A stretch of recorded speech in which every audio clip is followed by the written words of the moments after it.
So based on what we know, let's look into the crystal ball. Let's see where we might head in the future and the sorts of things that you need to know to create really relevant design or really relevant ideas moving forward in the 21st century. So there's a lot of new ideas out there. There's a lot of questioning all of the old paradigms. The idea of a larger house, for example, might be questioned, and tiny houses might turn into a much larger movement than it is today. Sustainability will almost certainly be one of the key factors moving forward. Not only sustainable architecture, but sustainable interior design and sustainable furniture.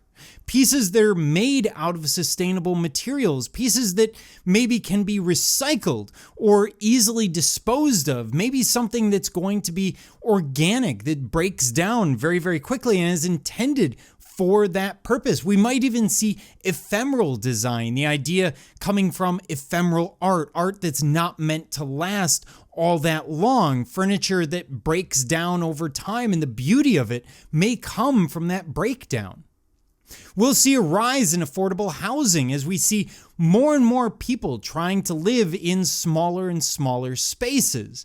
And we see income inequality across society. Even the wealthy will need to find homes that they can afford. The idea of a single family based on a nuclear family home is one that probably is not going to survive that long. History tells us that more typically you would see extended family living in one quarter, or maybe we see sort of shared housing where you have a courtyard, everyone has their own bedroom, but then there's going to be shared common spaces. Any number of things are possible. One of the major trends that we're going to be looking at is housing the differently abled and the elderly. Society is getting older, and due to advances in medicine, we see more and more differently abled individuals, physically, mentally, etc. So, as a consequence of that, we need to design homes differently. For example, if you're trying to get a wheelchair around a home, you don't want to fill it like the Victorians did with lots of eclectic design and eclectic furniture and all of that sort of thing. You will be looking at trends focusing on preserving culture.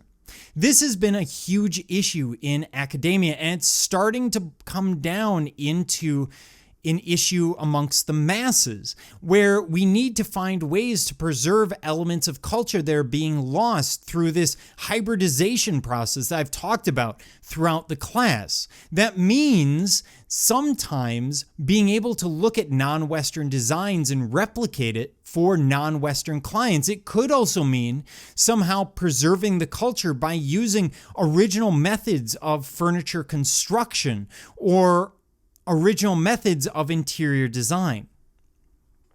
We will see a lot of multifunction and sort of shape-shifting furniture. So pieces like this, where the chair actually can be adjusted for the individual. It speaks to the increased individuality that we're seeing across all societies, not just in Western society. And it also speaks to an idea of multifunction that we want in our design, where a chair could be a table, it could be a coffee, it could serve a number of different purposes. We will see smart design, in other words, starting to incorporate electronics and the Internet of Things into more and more furniture. And we're seeing that today. These pieces are for lounges or a bedroom, as we see, and they incorporate charging stations, electricity that's going to be so key to everything that we do digitally. It's incorporating sound systems, possibly massage or some kind of vibration to help relax us. It kind of speaks to that cocooning effect that we see, where people are spending more and more time at home and less time out with society at large as members in larger groups.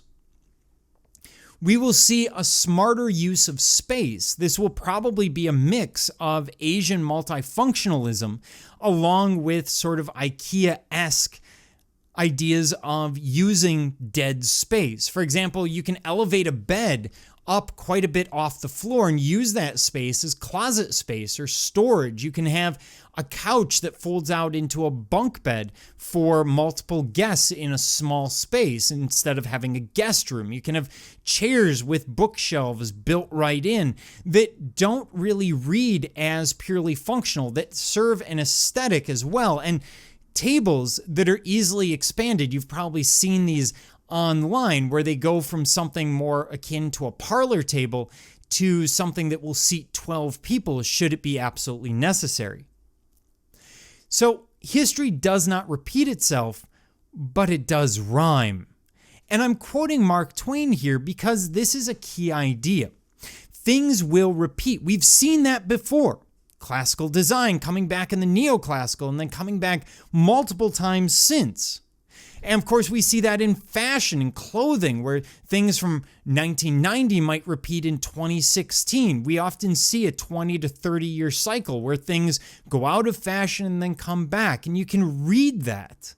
You could actually look at clothing of the 80s and get an idea of what people are looking for today. Not that they're looking for the Memphis style, for example, that big, bold form over function idea. Usually it's going to be more subdued and it's going to be tied into what is today. But how do you know what today is? Well, art/design ultimately reflects the realities of society. The Sistine Chapel ceiling reflects the optimism that Michelangelo and that society felt when it came to human potential. It really spoke to this idea of moving away from a deity-centric world to one where rational thought would take over.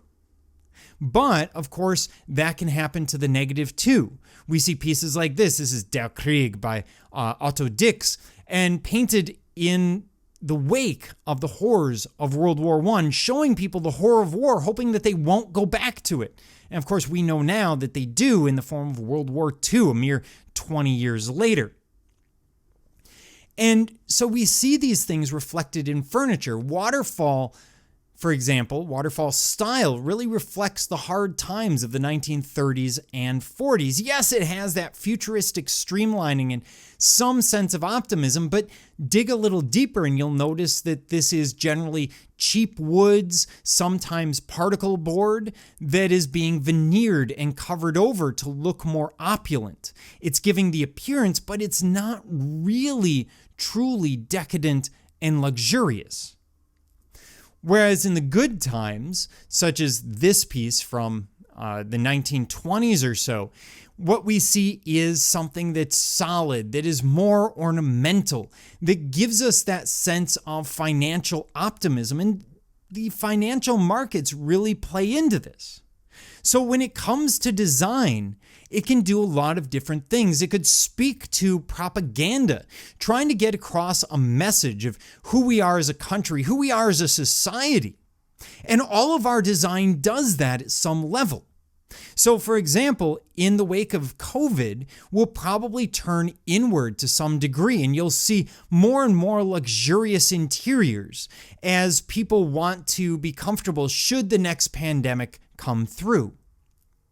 We'll see design based on societal priorities.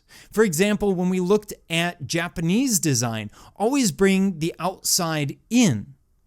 And what we're seeing today is this idea of people, instead of going out and traveling, trying to find adventures close to home. And maybe that will play into a lot of the ideas of interior design.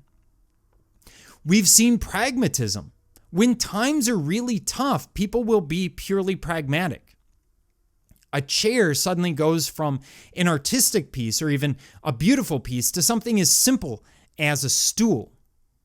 And yet we'll see pieces continuing as status symbols, as this Chinese lacquerware bench would indicate, or platform bench would indicate.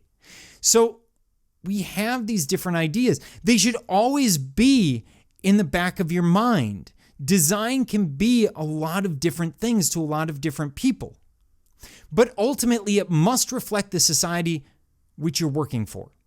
If it doesn't, it's known as bad art or bad design. Maybe we'll call it ahead of its time, but those artists are not usually the ones who are the most successful.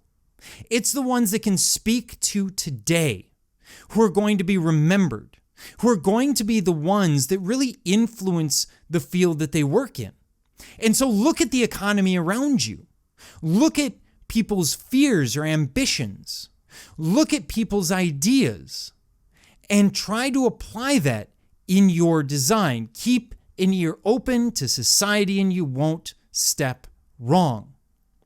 And so this brings us full circle from ancient Egyptian design, such as this offering table from Old Kingdom Egypt, to this mid-2000s design of a dining room table. They're mimicking each other. They're playing off of one another. Interior design, just like any other art, has to look back at its history and will always draw ideas from its past to inform its present and future. So this isn't an accidental side. This is very intentional. Now, the ultimate judge of style, taste, comfort, or need will not be the manufacturer or an arbitrary contemporary critic. It will be individuals in society over time. There have always been perceptions of good, bad, and ugly designs, and it's probably safe to say that there always will be. Every society, every period, including the present, contributed to the history of interior design. The present is neither the best nor the worst. It's certainly not the most important. Good design can be found in the past and in the present, and probably in the future. We must first become familiar with its many appearances throughout history if we are to recognize and use it in today and preparing for tomorrow. You never know what you're going to be designing moving forward.